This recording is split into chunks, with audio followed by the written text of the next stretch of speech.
Spēle ir noslēgusies 0-4 zaudējums pret Alberts komandu. Uz paklāja, kā saka Māris Landmanis.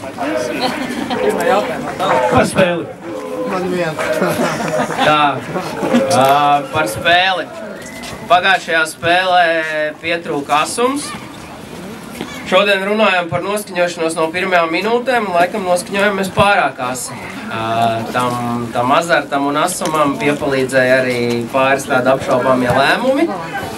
Kā rezultātā nonācām mazākumā, un tādi jau ir pavisam sarežģīti. Bet neskatoties to, gājām otro taimu pie 0-2 ar domu, ka mēs varam iesist un lauzt spēli, nevis sēdēt aizsardzībā, lai mūs tur ripinātu līdz rītam. Tā kā, tas tā īsumā pa spēli. Dzirdēju, nepatīk pret tiesnešiem, jāsit savu momentu iekšā, kas sākumā bija pie vienāda sastāva.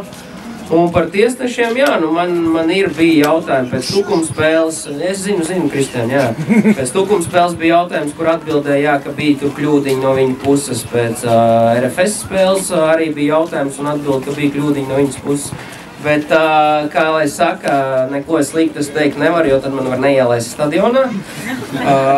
Tā kā es vairāk no tiem komentāriem atteikšos. Jautājumi? Ir jautājumi. Vai uzskatāt sarkano kā lūzumu punktu, vai tas bija adekvāts lēmums? Ne tieši par sarkano kartīti. Es Rūdžam iegāju ģērbtuvē un pajautāju viņam, vai viņš zina, kas viņš ir. Viņš atbildēja, ka viņš zina, kas viņš ir. Jo muļķīgā kartīte bija pirmā, kur viņš iet un rauj cilvēku augšā, kas ir vispār, un es viņam saku, to bērni zina, ka nedrīkst raut pretinieku, kurš guļ uz zemes, un arī Linardam. Tāda pati muļķīga zeltainā kartīte. Un, protams, pretinieki bišķiņi pietēlēja kaut kādos momentos. Es tieši sev jautāju, vai tiešām var tā, ka katrā momentā viņi kritīs, gāzīsies un nebūs par simulāciju nekādas kartītes. Beigās otrā puslaika sākumā teica, sorry, izstījās, ka Rūģi uzkāpa tad uz tā papēža, kaut arī viņš tur bumbi jau kontrolē paņems. Droši jautājumi. Kīra.